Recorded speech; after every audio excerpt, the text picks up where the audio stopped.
தமிழ் குரல் நேயர்களுக்கு வணக்கம். இன்று நம்மோடு சிறப்பு விருந்தினர், வழக்கறிஞர், ஊடகவியலாளர் திரு கோடீஸ்வரன் இணைந்திருக்கிறார். அவரோடு உரையாடும். வணக்கம் சார். சார் வணக்கம். நேயர்களுக்கு அன்பு வணக்கம். இப்போ அமைச்சர் கீர்த்தனா, இந்த தொழில்துறை அமைச்சர் இன்ஸ்டாவில் வீடியோ எல்லாம் போடுறாங்க, தமிழகத்தில் தொழில் ஆரம்பிங்க அப்படின்னு சொல்லி.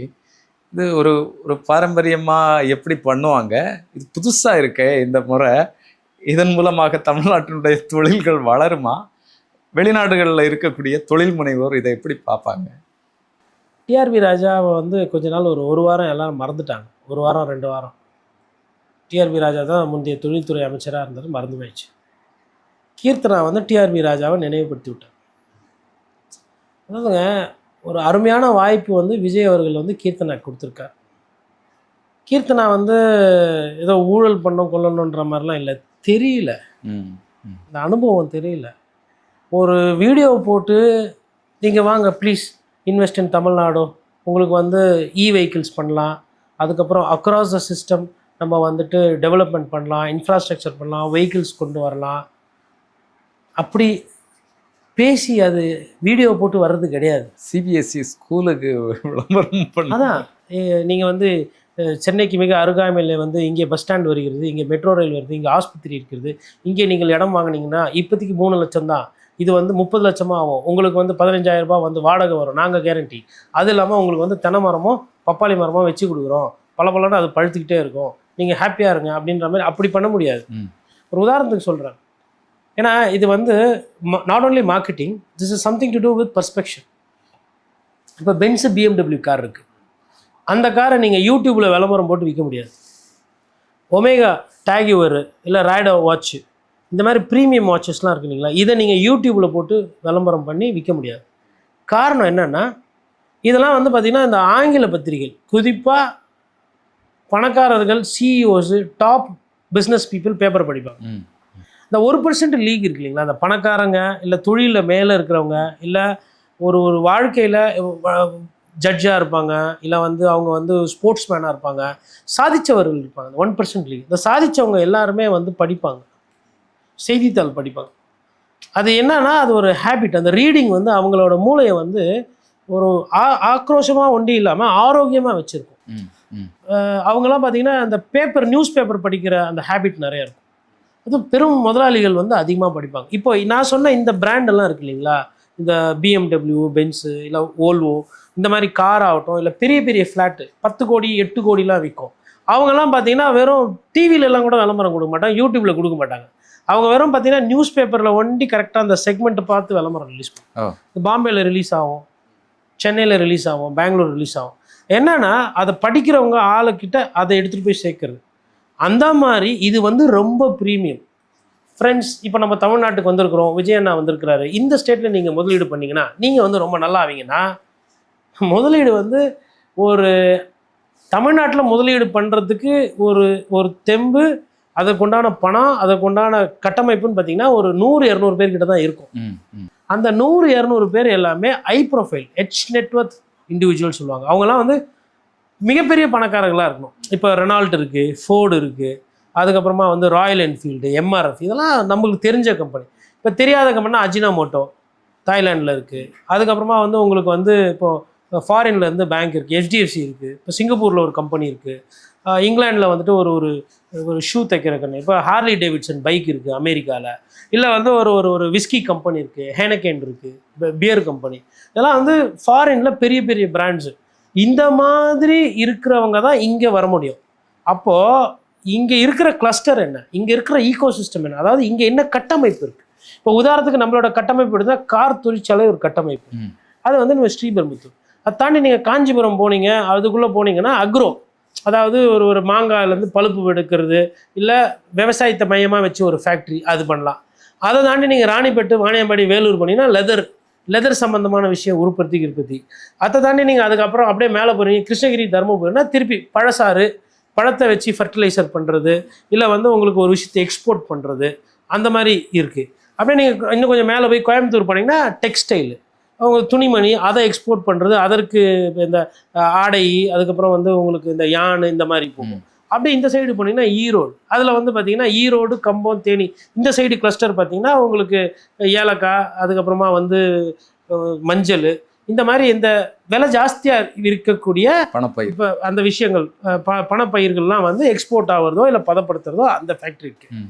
அப்போது ஒவ்வொரு இடத்துக்கும் ஒவ்வொன்று இருக்குது. இப்போ கன்னியாகுமரி நீங்கள் வட சென்னை எடுத்தீங்கன்னா மீனை வந்து பிடித்து அதை வந்து எக்ஸ்போர்ட் பண்ணுறது, நல்ல உயர் ரக நண்டு, உயர் ரக மீன், அந்த தூண்டில் போட்டு பிடிக்கிற மீனை எக்ஸ்போர்ட் பண்ணுறது, இந்த மாதிரி இருக்குது. இப்போ ஒவ்வொரு இடத்துக்கும் ஒவ்வொரு மாதிரி இருக்குது. அப்போ எந்த கம்பெனியை நம்ம எங்கே எடுத்துகிட்டு வரணும், எது எங்கே செட் ஆகும்னு சொல்லிட்டு டெய்லர் மேடு பண்ணி அவங்கள போய் பார்த்து பேசுகிறேன். இப்போது இதே வந்து நீங்கள் ஒரு குளோபல் இன்வெஸ்டர்ஸ் மீட் நடத்துறீங்க, சர்வதேச உலக முதலீட்டாளர் மாநாடு ஒன்று நடத்திட்டு அதில் வந்து இவங்க இந்த மாதிரி மைக்கு போடும்போது பேசுகிறாங்கன்னா அது வேற. சரி, அது சரியான. இதை வந்து இது வந்து சமையல் குறிப்பு மாதிரி போயிடுச்சு. தங்களை வெளிப்படுத்துறதுக்கு இப்படி பண்றாங்களா? இல்லை, தெரியாது, அறியாதவர்கள், சிறியவர்கள் தெரியாம செய்கிறாங்க. அமைச்சர் பெருமக்களை ஆக்கி அழகு பார்க்கிறார் விஜய், ஆனால் இவர்கள் பண்ணக்கூடியதை மக்கள் பார்க்கிறார். இது மாதிரி இப்போ இந்த வீடியோ பார்த்தா மகேந்திரா இன்வெஸ்ட் பண்ணுவாரா?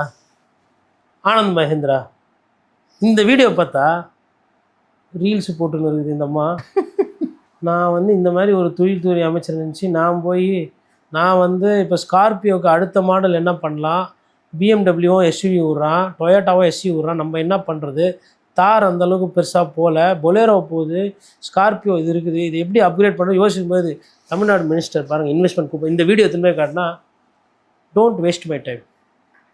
அவரே ஆக்சுவலாக ட்விட்டர்லாம் பார்க்குறவர் தான், ட்விட்டர் செய்தியெல்லாம் பார்ப்பார், பத்திரிகையெல்லாம் படிப்பார், ஆனால் அந்த என்ன ஸ்டாண்டர்ட் அதுதான் கரெக்டான அவங்களுக்கு தெரியல. சரி, நான் அவங்க அமைச்சர் மீது நான் குற்றம் தான், இன்ஃபேக்ட் அவங்கள அமைச்சராக போட்டப்போ நான்லாம் வரவேற்று தான் பேசுகிறேன், இப்போ நான் அதை வரவேற்கிறேன். பட் இது எப்படின்னா வந்து என் பையனுக்கு டென்னிஸ் பிடிக்குதுன்றதுனால டென்னிஸ் கற்றுக் கொடுக்கலாம், டென்னிஸ் ஒரு விளையாடுவாருன்னு சொல்லிட்டு நான் போய் கிராண்ட் ஸ்லாமில் போய் ஒரு விளையாடுவாருன்னு இறக்கி விட்டேன், எனக்கு அதிகாரம் இருக்குன்றதால அங்கே போய் அவர் ஆடுறாருன்னா அது எப்படி இருக்கும்? அந்த மாதிரி ஆகிப்போச்சு. இந்த இடத்துல இவங்க பேசின அதே வீடியோ கூட டிஆர்பி ராஜா வீடியோவும் பக்கத்தில் போடுறாங்க. டிஆர்பி ராஜா அந்த தெளிவு, I don't have to market Tamil Nadu as such. Please ask my previous investors about Tamil Nadu. The infrastructure is there, ecosystem is there, it is there. It is for them to convert and come there and get the benefits. ன்னு சொல்லிட்டு அந்த தெளிவு, அது எந்த தொழில் எங்கே இருக்குது, என்ன நல்லது, என்ன கெட்டது, சப்ஜெக்ட் தெரியும். இப்போ சப்ஜெக்ட் தெரியல. இப்போ வழக்கறிஞர் நிறைய பேர் படிக்கிறாங்க, எல்லாரும் எத்தவொன்னே போய் சுப்ரீம் கோர்ட்டில் ஆர்கியூ பண்ண முடியாது. அதுக்கேற்ற தோரணம், அதுக்கேற்ற படிப்பினை, அதுக்கேற்ற எக்ஸ்பீரியன்ஸு, அதுக்கேற்ற வல்லமை வந்ததுக்கப்புறம் தான் போகணும். இப்போ எனக்கு தெரிஞ்சு அந்த துறையினுடைய அதிகாரிகள் ஒரு சிலர் நல்ல அதிகாரிகளாக வந்திருக்கிறாங்க. விஜயகுமார் சொல்லிட்டு ஒரு IAS officer, additional chief secretary, அவர் தான் இப்போ இண்டஸ்ட்ரீஸ் டிபார்ட்மெண்ட். அதெல்லாம் ஃபைல் பார்க்குறதுல ஒரு சில விஷயங்கள்லாம் இன்வெஸ்டர்ஸ் கிட்ட பேசுறதுலாம் அத்துப்படி. அவர் வந்து சிஎம் ஆஃபீஸில் ஒரு காலத்துல எல்லாம் வேலை செஞ்சுருக்காங்க, நல்லா தெரியும். அதே மாதிரி இந்த அருண் ராய்னு இன்னொருத்தர் இருந்தார். இப்போ அருண் ராய் எதில் இருக்கிறது இல்லை, அதெல்லாம் அப்படின்னா ஒரு சில இண்டஸ்ட்ரீஸ்க்குலாம் வந்து நீங்கள் நல்ல ஆஃபீஸர்ஸ் போட்டிங்கனாலுமே அவங்க ஓரளவுக்கு பண்ணுவாங்க. அதனால் இந்த மாதிரி இந்த டிக்டாக்கு, ரீல்ஸ் இதெல்லாம் போடாமல், சார் 1000 கோடி ரூபா எப்படி சார் ரீல்ஸ் பார்த்துட்டு வருவாங்க? 1000 கோடி முதலீடு ரீல்ஸ். நான் சொன்னேன் 60 லட்ச ரூபா காரே வந்து சமூக ஊடகத்தை பார்த்து வாங்குறது கிடையாது. ஃபேஸ்புக்கில் வந்து நீங்கள் லக்ஸுரி வில்லெல்லாம் விற்க முடியாது, எதில் விற்க முடியுமோ அதில் தான் விற்க முடியும். பிராண்டுன்றது வேறு, மார்க்கெட்டிங்குன்னு அது புரிஞ்சுக்கணும். இப்போ இதே வந்து நீங்கள் எண்ணெய் பாக்கெட்டை இதில் விற்கலாம், அதை எண்ணெய் பாக்கெட்டுக்கு நீங்கள் அங்கே போய் விளம்பரம் கொடுத்தீங்கன்னா கட்டுப்படி ஆகாது. ஒரு பிஸ்கெட் இருக்குது, அதை ரெண்டுத்துலேயுமே விற்கலாம். ஒரு பிஸ்கெட் 20 ரூபான்னா அதை யூடியூப்லேயும் விற்கலாம், பேப்பர்லேயும் விற்கலாம். பேப்பரில் விற்கிறது எல்லாத்தையும் யூடியூப்பில் விற்க முடியாது, யூடியூப்பில் விற்கிறதெல்லாம் பேப்பரில் விற்க முடியாது. இது ரெண்டுத்துலேயுமே விற்காமல் ஒரு சிலது வந்து பேரில் விற்கும். இந்த பிராண்டு விளம்பரமே இருக்காது. ரேமண்டு கேட்டால் 83 சின்ஸ் 73 சின்ஸ் 53, அதுவும் குறிப்பாக ஒரு சில உயர் ரக விஸ்கி விளம்பரமே இருக்காது. அது வந்து அந்த ஸ்டாண்டர்டு. இது வந்து அந்த மது பிரியர்கள், உயர் ரக மது பிரியர்கள் பாட்டில் 25,000 ரூபா, 50,000 ரூபா, 1.5 லட்ச ரூபா, 2.5 லட்ச ரூபா அதெல்லாம் இருக்குது. அது விளம்பரம்லாம் கிடையாது. இந்த பொருள் இங்கே கிடைக்கும் அப்படின்னு அதை சாப்பிட்டவரும் ஒருத்தர் சொல்லுவார், வேர்ட் ஆஃப் மவுத். அது சொன்னால் தான் போய் வாங்குவாங்க. நீங்கள் போய் என்ன தான் எத்தனை போய் கொடுத்தாலும் அவங்க வந்து யார் இவர், என்கிட்ட வந்து பாட்டில் கொடுக்குற, நான் குடிப்பேன்னு உனக்கு தெரியுமா, who are you, get out, இப்படி தான் நடக்கும்.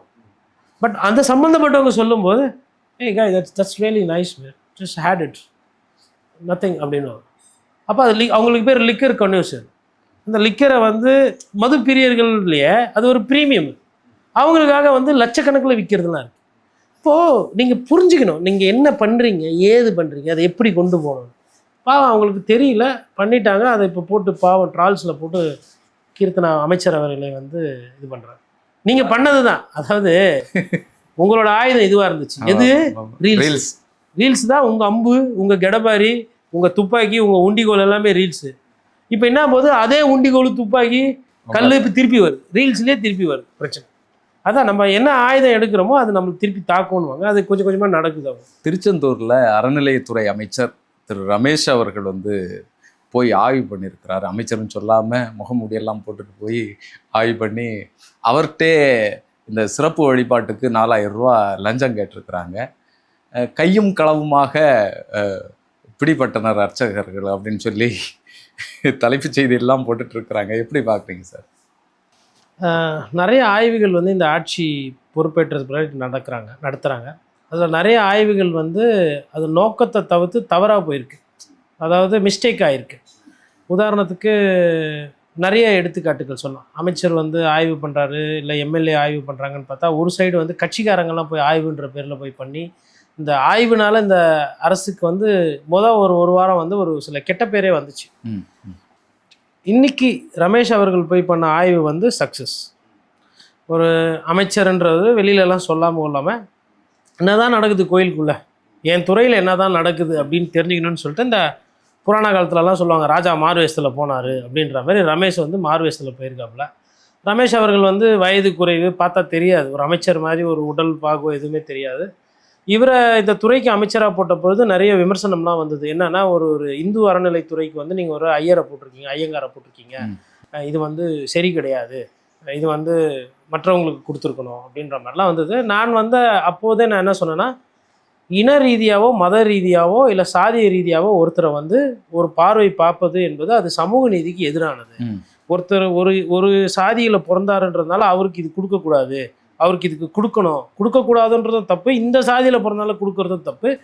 தகுதி அடிப்படையில் பார்த்து செஞ்சிடணும். தேவை இருக்குது அப்படின்னா அந்த ரிசர்வேஷன் அந்த மாதிரி விஷயங்கள் அப்படி, அதுதான் என்னோட பார்வை. அதாவது யார் யாருக்கு எது கிடைக்கணுமோ அவங்களுக்கு அது கிடைக்கும், அதுதான் சமூக நீதி. அவருடைய தகுதியினுடைய அடிப்படை அவருக்கு 100% இந்து அறநிலைத்துறை அமைச்சர் ஆகிற எல்லா தகுதியும் ரமேஷ்க்கு இருக்குது அப்படின்றத நான் 100 விழுக்காடு நான் நம்புகிறேன்.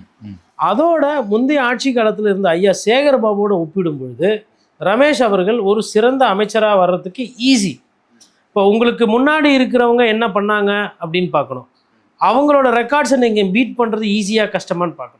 இப்போ அப்படி பார்க்கும்போது இந்து அறநிலைத்துறை அமைச்சராகவோ இல்லை சிஎம்டிஏ துறை அமைச்சராகவோ யார் வந்தாலும் நீங்கள் கையெல்லாம் 2 கையும் இப்படி கட்டிக்கின்னு கையில் காலில் லஞ்சம் லாவண்யம் பண்ணாமல் இருந்தாவே போதும், நல்ல பேர் வந்துடும்.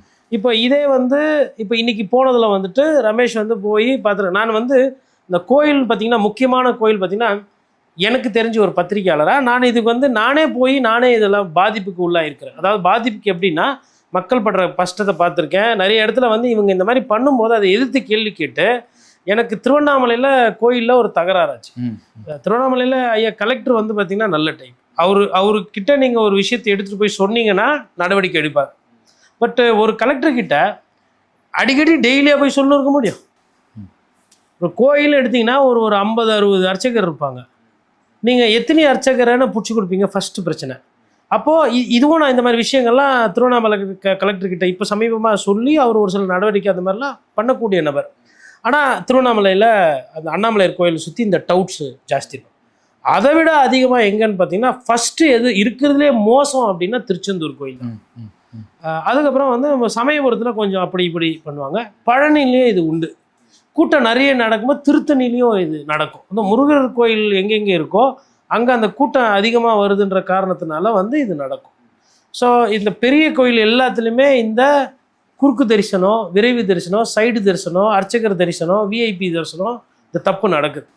இப்போது மதுரை மீனாட்சி அம்மன் கோயிலில் எப்படின்னு பார்த்தீங்கன்னா, இந்த அரசாங்க சார்பாக வரவங்க, முக்கியமான வரவங்க என்ன பண்ணுவாங்கன்னா, அந்த கோயில் சென்டர் இருக்கும், அதாவது ஹெச்ஆர்என்சி ஆஃபீஸ், நேராக அந்த ஹெச்ஆர்என்சி ஆஃபீஸில் உட்கார வச்சுட்டு அங்கே ஒரு ஸ்லிப்பு மாதிரி ஒன்று இருக்கும், அதில் எழுதி என்ட்ரி போட்டுட்டு அவங்க ஒரு ஆளை கூட கூப்பிட்டு அனுப்புவாங்க.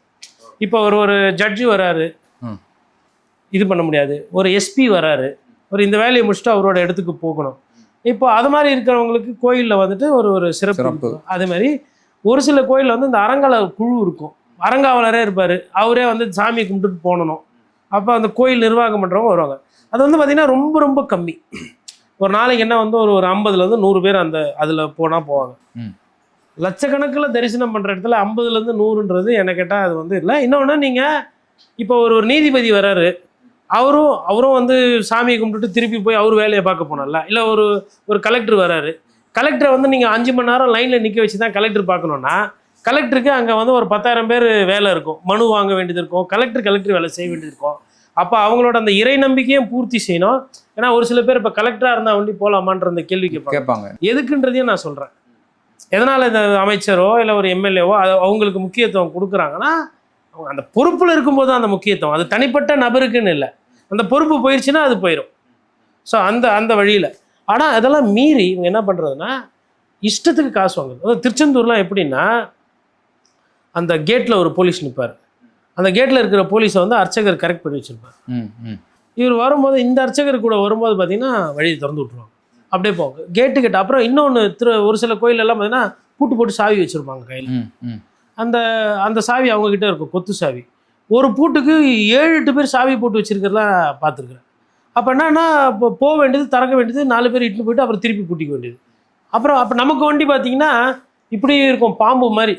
இப்படி திருப்பவும் பார்த்தா வராது மூலஸ்தானம், திருப்பி திருப்பவும் பார்த்தா திருப்பி எல், திருப்பி ஒய், திருப்பி எக்ஸு, அப்புறம் இப்படி இருக்குங்க ஒரு சில இடத்துல. இது என்னன்னு நீங்கள் புரிஞ்சுக்கிங்க. இதில் போக முடியுமா போக முடியாதுன்னு தெரியாது. ஆனால் அவங்க பார்த்தீங்கன்னா கரெக்டாக அர்ச்சகர்கள் வந்து அழகாக உள்ளே போந்து எடுத்துகிட்டு போவாங்க. அதனால் ரமேஷ் அவர்களுக்கு வாழ்த்துக்கள். தொடர்ந்து ரமேஷ் வந்து இனிமேல் பத்திரிகையாளர் சந்திப்புலாம் பண்ணக்கூடாது.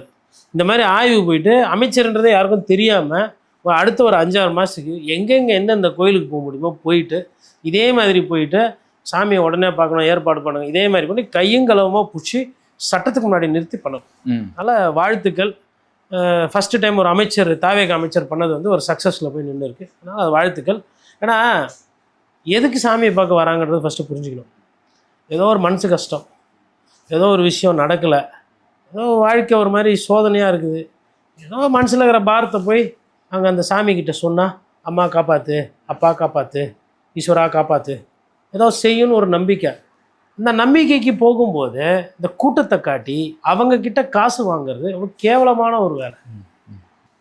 அதாவது ஒரு சில விஷயம்லாம் ஃப்ரீயாக இருக்கணும். என்ன கேட்டால் கடற்கரை, ஆத்தங்கரை, கோயில், குளம், ஆலயம், பள்ளிவாசல், சர்ச்சு, இதெல்லாம் வந்து காசுக்கு அப்பாற்பட்டு இருக்கும். என்னன்னா, ஏதோ ஒரு மதத்தில் ஏதோ ஒரு இறைவன் மீது அவர்கள் வந்து நம்பிக்கை கொள்கிறாங்க. என்ன அறிஞர் அண்ணா படத்தை வச்சுக்கிட்டு நான் இப்படி பேசுகிறேன்னு நினைக்கக்கூடாது. ஐயா தான் சொல்லியிருக்கிறாங்க, ஒன்றே கடவுள் ஒருவனே தேவன். எந்த கடவுளோ உங்கள் கடவுள், அந்த கடவுள் உங்களுது. ஆனால் அந்த கடவுளை நீங்கள் நம்புங்க, தப்பு இல்லை. நம்புங்க, நம்பாமல் போங்க. இப்போ கடவுள் மறுப்பு பெரியார் பேசினார், அதனால் அவர் ஆசான் ஏற்றுக்காமல் இல்லை. அப்போ அப்படி பார்க்கும்போது எல்லா மதத்துலேயும் அவங்க என்ன எதிர்பார்க்குறாங்கன்னா, அவங்களோட அந்த வழிபாடு தலங்கள் வந்து சுத்தமாக இருக்கணும், சுகாதாரமாக இருக்கணும், லஞ்ச லாவண்யம் இந்த மாதிரி இடைத்தரகர்கள் இருக்கக்கூடாதுன்றது எல்லா மதத்தில் இருக்கவங்களும் எதிர்பார்க்கறது. அப்போ இந்து அறநிலைத்துறையிலேருந்து இதற்கு வந்து ஃபஸ்ட்டு படிக்கட்டு எடுத்து ரமேஷ் இதை செய்ய போகிறாப்போனா ரமேஷுக்கு நல்ல பேர் வந்து வர்றது சாத்தியம் இருக்குது. அது வந்து வாழ்த்தணும், அதில் வந்து எனக்கு மாற்றுக்கிறது கிடையாது. அப்புறம் அவர் அந்த மடப்பள்ளியிலலாம் போய் முறுக்கு ஸ்டிக்கர் இருக்குதான்லாம் கேட்டாருன்னு சொல்லிட்டு ஒரு விமர்சனம் வந்துச்சு. அதை விசாரித்தப்போ என்ன சொல்கிறாங்கன்னா, அங்கே விற்ற அந்த முறுக்கு வந்து காரலாக இருக்குது, எண்ணெய் வந்து ஒரு மாதிரி கசப்பாக இருக்குது, பழைய எண்ணெய் மாதிரி இருக்குது. அதை சொன்னதுக்கு அவர் அதை கேட்டது ஸ்டிக்கரில் 15 தேதி தான் ஒட்டியிருக்கீங்களா, அது கரெக்டாக அப்படின்ற மாதிரி அது போயிடுச்சுன்றாங்க. அதனால் இது ஒரு நல்ல ஆரம்பம். போக்குவரத்து துறை அமைச்சர் வந்து போய் அவர் ஒரு ஆய்வு செஞ்சார். அவர் என்ன பசி மயக்கமோ என்னமோ தெரியல, நான் சாப்பிடவே இல்லைன்றாரு. அவங்க பஸ்ஸு வரலன்னு கேட்குறாங்க. அவங்க கேட்குறது பஸ்ஸு. நீங்கள் சாப்பிட்டுட்டீங்க தம்பி அப்படின்னு சொல்லி திரும்ப சொல்கிறாரு. இன்னொன்று அந்த துணியை வந்து வேற மாதிரி இருக்கு. இல்லை, அது ஒரு கெட்ட பேரை உருவாக்கி விட்டுச்சு. அதாவதுங்க, நீங்கள் சாப்பிட்லன்னா நீங்கள் போய் காரில் உட்காந்தா உங்களுக்கு ஐயா குடிங்க, ஐயா மோர், இல்லை ஐயா சாப்பிடுங்க ஐயா, நீங்கள் ஆசைப்படுறது அது கூழு கஞ்சியாக இருக்கட்டும், இல்லை 5 ஸ்டார் ஹோட்டல் பிரியாணியாக இருக்கட்டும், இல்லை முனியாண்டி விலாச பரோட்டாவாக இருக்கட்டும், 5-3 அடுக்காக வந்துடும். அவருக்கு பஸ்ஸு வருமா? கேட்ட கேள்வி பஸ்ஸு வரலன்றது. தம்பி நீ சாப்பிட்டுட்டு இருக்க, நான் சாப்பிடல, தம்பி நீ சாப்பிட்ருக்க, நான் சாப்பிடல அப்படின்னா அது ஏதோ வந்து ஒரு மாதிரி சரியாக வரல. பாவம் அவருக்கு என்ன டென்ஷனோ, செக்ரட்டரியேட்டில் என்ன யார் என்ன வெறுப்பேற்றி விட்டு அமிச்சாங்களா, இல்லை என்ன பிரச்சனை தெரில, அந்த சம்டைம்ஸ் அந்த மைண்டு ஸ்லிப் ஆகும். உங்களுக்கு வந்து வேற எதையோ யோசிச்சுக்கிட்டு இருந்தால் கூட, ஏன்னா திரும்ப திரும்ப பேசுகிறார் அவர் அதையே. ஒரு அமைச்சர்ன்றதை மறந்துட்டு, ஆனால் நாகரிகமாக தான் பேசினார். ஆனால் கருத்தாவோ இல்லை சப்ஜெக்டை பேசாமல் ஏதோ சம்மந்தம்லாம் பேசிக்கிட்டு இருக்காரு. அது ஒன்று. அப்புறம் என்ன சொல்கிறாருன்னா, ரிசர்வ் பண்ணி ஏறி போன பயணிகளை வந்து இறக்கி விட்டுட்டு ரிசர்வ் பண்ணாத ஆட்கள்லாம் ஏற்றி விட்டு நான் சமாளிச்சுட்டேன் அப்படின்னு. இதே வேற யாருன்னா பண்ணியிருந்தா இது பேர் குண்டாயிசம். அதாவது சட்டப்படி யார் ரிசர்வ் பண்ணாங்களோ அவங்க தான் போனோம், அதுதான் முறை, அதுதான் சட்டம். அப்போ சட்டத்தை மீறி அமைச்சர் செயல்பட, அதனால தான் சொன்னேன் அவர் வந்து வேற ஏதோ சிந்தனையில் இருந்திருக்காருன்ட்டுன்னு. அவர் என்ன பண்ணாரு நேற்று அப்படின்றது அவருக்கே தெரியுமா தெரியாமல் அதாவது தப்பு அப்படின்னு தெரிஞ்சிருந்தா அதை வெளிப்படையாக பேசியிருக்க மாட்டார் அவர். அப்போ I think he was not sound enough. அதாவது அந்த மைண்ட் வந்து அப்ளிகேஷன் ஆஃப் மைண்ட் என்று ஆங்கிலத்தில் சொல்லுவாங்க. இந்த இடம் பொருள் ஏவலுக்கு ஏற்றாற் போல் நீங்கள் உங்களோட நடவடிக்கையும் உங்களோட பேச்சும் இருக்க வேண்டும். அப்போ நேற்று நடந்த அந்த சம்பவம் என்றது அந்த இடம் பொருள் ஏவல் என்ற தன்மையை அறியாமல் என்ன பேச வேணுமோ இல்லை என்ன செய்ய வேணுமோ அதை மாற்றி செஞ்சுட்டார். அவரோட நோக்கமானது வந்து, அதாவது அன்ரிசர்வ்டில் இருக்கிறவங்களே ஏற்றி அனுப்பணும்னு நினைக்கிறவர், ரிசர்வ்டு தான் முக்கியம், அவங்க முன்னாடியே அவங்களுக்கே அவங்க பண்ணியிருக்காங்கன்றதை மறந்துட்டார். அப்போ என்னன்னா அதை வந்து அவருக்கு வேண்டப்பட்டவங்களுக்கு யாருக்கும் பண்ணலை. அங்கே இருந்தவங்க, நான் நினைக்கிறேன் அங்கே என்ன சத்தம் அதிகமாக போட்டிருப்பாங்க, யார் பயங்கரமாக சவுண்டு விடுறாங்களோ அவங்கள சமாதானப்படுத்தி அனுப்புறதுக்கு அங்கே போயிட்டு பரவாயில்லைங்க ரிசர்வ் சீட்னா பரவாயில்லைங்க வேறு வண்டின்னு ஏதோ கெஞ்சி கூத்தாடி அவன் பக்கத்தில் பார்த்துருவான், அமைச்சரே கேட்குறாரு கொடுங்கன்னு அப்படி ஏதோ பண்ணி கெஞ்சி தப்பான ஒரு விஷயத்த வேற யாருக்கோ செஞ்சு தப்பாக ஏற்றி அமுச்சு விட்டாரு. அதே கையோட ஒருத்தர் வந்து பஸ் வரலன்னா நான் சாப்பிடவே இல்லைன்றாரு. இதெல்லாம் வந்து இதனால தான் நம்ம இந்த கிளாம்பாக்கம் வந்து ஃபஸ்ட்டு வந்தப்போவே நான் வந்து சொல்லிக்கிட்டு இருந்தேன், நீங்கள் இப்படி ஏற்றி போனீங்கன்னா அது வந்து உங்களுக்கு கெட்ட பேர் வரும். என்ன கேட்டால் கோயம்பேடில் திருப்பி மறுபடியும் ஓரளவுக்கு பஸ்ஸை வந்து திருப்பி ஆப்ரேட் பண்ணுறது தான் மக்கள் பிரச்சனையை குறைக்கும். கிளாம்பாக்கம்ன்றது சென்னையில் இப்போ நம்ம உட்காந்துருக்கிறது மையப்பகுதி, எக்மோரில் இருக்கிறோம். நம்ம இப்போ எக்மோர் சென்ட்ரல் பக்கத்தில், சென்ட்ரலில் இருந்து நீங்கள் கிளாம்பாக்கம் போனால் 2.5 மணி நேரம். இப்போ என்ன சென்னையிலேருந்து சென்னைக்குள்ளேயே டூர் போவீங்களா? இப்போ ஒரு ஊரை எவ்வளோ பெருசாக இருக்கிறது, இதே வேலையை தான் எல்லா இடத்துலையும் பண்ணியிருக்கீங்க. தருமபுரியில் ஊருக்கு வெளியில் எடுத்துகிட்டு வந்து ஒரு பஸ் ஸ்டாண்டு கட்டியிருக்காங்க. இப்போ நான் என்ன சந்தேகப்படுறேன்னா, ஒரு சில அமைச்சர்கள் ரியல் எஸ்டேட்டுக்காரங்களோட சேர்ந்துக்கிட்டு ஊருக்கு வெளியில் போய் பஸ் ஸ்டாண்டு கட்டுறது. அது அமைச்சர் சேகர் பாபு மீது அவ்வளோ விமர்சனம் வந்துச்சு கிளாம்பாக்கம் கட்டினப்போ. சரிங்க, மக்கள் தேவைக்கு தான் நீங்கள் பண்ணலாம். அதிமுக ஆட்சியில் பண்ணது இல்லையா? அதிமுகவில் வந்து அந்த இடத்தெல்லாம் கையகப்படுத்தணும், அது திட்டம் இருந்தது. அதை விட வேகமாக எடுத்து வந்து அதை கட்டி இந்த கடைகள் வாடகை அந்த மாதிரி விஷயங்கள் எல்லாம் இன்னும் வேகப்படுத்தி பண்ணது சேகர். சார் தப்பு யார் பண்ணாலும் தப்பு தான். அதிமுக திமுகலாம் கிடையாது. அதிமுக இன்னும் ஒரு 5 வருஷம் வாய்ப்பு கொடுத்தீங்கன்னா அவங்களும் தப்பு பண்ணியிருப்பாங்க. இப்போ தப்பு பண்ணுற வாய்ப்பு யாருக்கு கிடைச்சிருக்குது? தாவேகா கட்சி. என்ன கேட்டால் ஆட்சி மாற்றம்னுவாங்க. நான் என்ன சொல்லுவேன்னா, கான்ட்ராக்ட் டு டேக் டெண்டர், அதுதான் நான் பார்ப்பேன். அதாவது மக்களாக பார்த்து அவங்களே டெண்டரு, அவங்களே சம்பாதியம், அவங்களே எல்லாத்தையும் சைடில் டைட்டில் 5-10 அவங்களே நீங்களும் கொஞ்சம் பார்த்துக்கணும் அப்படின்னு மக்களாக பார்த்து வாய்ப்பு கொடுக்குறது தான். ஏன்னா இது எப்படி ஒழியணும்னா, அரசு வேலைகள் வந்து அதிகமாகும், அரசே எல்லாத்தையும் செய்யணும், தனியார் மயம் உள்ளே வரக்கூடாது. அப்படி வந்ததுன்னா இந்த லஞ்ச லாவண்யத்தை ஊழலை குறைக்கலாம். அப்புறம் இன்னொருத்தர் கல்குவாரியெல்லாம் மூடிட்டேன், மணல் குவாரியெல்லாம் பண்ண போகிறேன். சரி சாமி, எப்படி மூடி அப்படியே பூட்டு போட்டு திண்டுக்கலுக்கு பூட்டு போட்டு அப்படியே பூட்டி வைக்க போகிறீங்களா 5 வருஷத்துக்கு? இல்லை அந்த பூட்டு சாவி யாருக்கிட்ட இருக்கும், எப்போ அந்த பூட்டு சாவி தரப்பீங்க? சரி, அதுக்கு என்ன ஆணை, ஜியோலாம் காட்டுங்க. ஏன்னா ஜியோ கொடுத்துட்டா மூணு மாதிரி ஆகிடும். இயற்கையாளர்களை வச்சு கோர்ட்டுக்கு போய் வாங்கிடலாம். ஆனால் அதெல்லாம் இல்லாமல் லைட்டாக பதட்டமாகி விட்டுறது. இது பொதுவாக எப்போ எதுக்கு பண்ணுவாங்கன்னா, அது புரிதல் இல்லாமல் அவர் பேசுகிறார். இயற்கை பற்றி புரிதல், அதிகமான புரிதல் இருக்கிறவங்க தான் இந்த வேலையை பண்ணுவாங்க. அதாவதுங்க, நான் வந்துட்டேன்னு சொல்லு அப்படின்னும் போது குவாரியெல்லாம் ஒரே பிரச்சனைனா, இந்த குவாரி புஷ்பா படம் தான். புஷ்பா எங்களை கேட்காம நீ ஒண்டி மரம் வெட்டுற தப்பு, புஷ்பா இதுக்கு சிண்டிகேட்டுக்கு நீ கட்டுப்பாடு அப்படின்ற மாதிரி. மணலுக்கும் ஒரு சிண்டிகேட் இருக்கும், கல்குவாரிக்கும் சிண்டிகேட் இருக்கும்.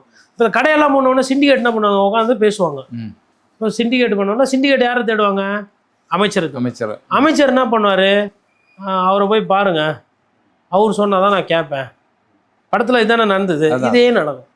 இது புதுசு கிடையாது, இது ரொம்ப பழசு. வந்த உடனே தாட்பூட் தஞ்சாவூர்னு ஒரு விஷயம் பண்ணுறாங்கன்னா இதான். இப்போ திருச்செந்தூர் முருகன் கோயிலில் போய் ரமேஷும் பண்ணுறாரு, அதை ஆய்வில் பிடிச்சி நடவடிக்கை எடுக்கிறாங்க.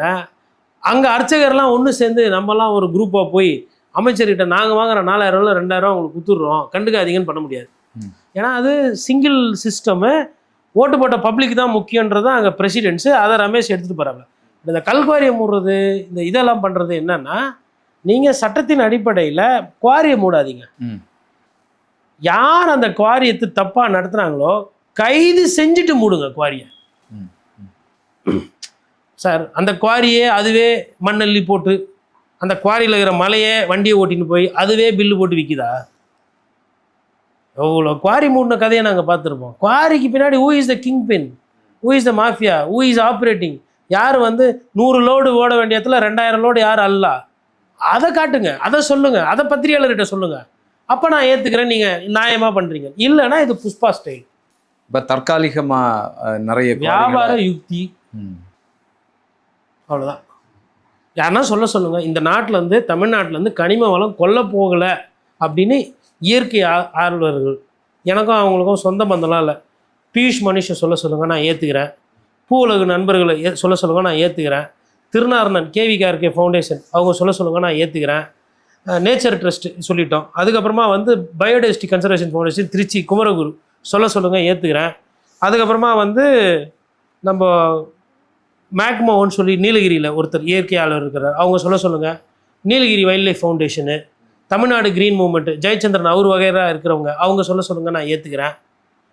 இல்லை இந்த காடை காப்பாற்றணும்னு சொல்லிட்டு ஒரு சில ஓசை இருக்குது, ஓசையில் இருக்கிறவங்களை சொல்லுங்கள், நான் ஏற்றுக்கிறேன். இவங்கள யாருன்னா சொல்லிட்டோம், குவாரியில் மண் திருடு போடல, மலை திருடு போடல, காடுகள் காக்கப்படுதுன்னு இவங்க சொல்லிட்டோம், நான் ஏற்றுக்கிறேன்.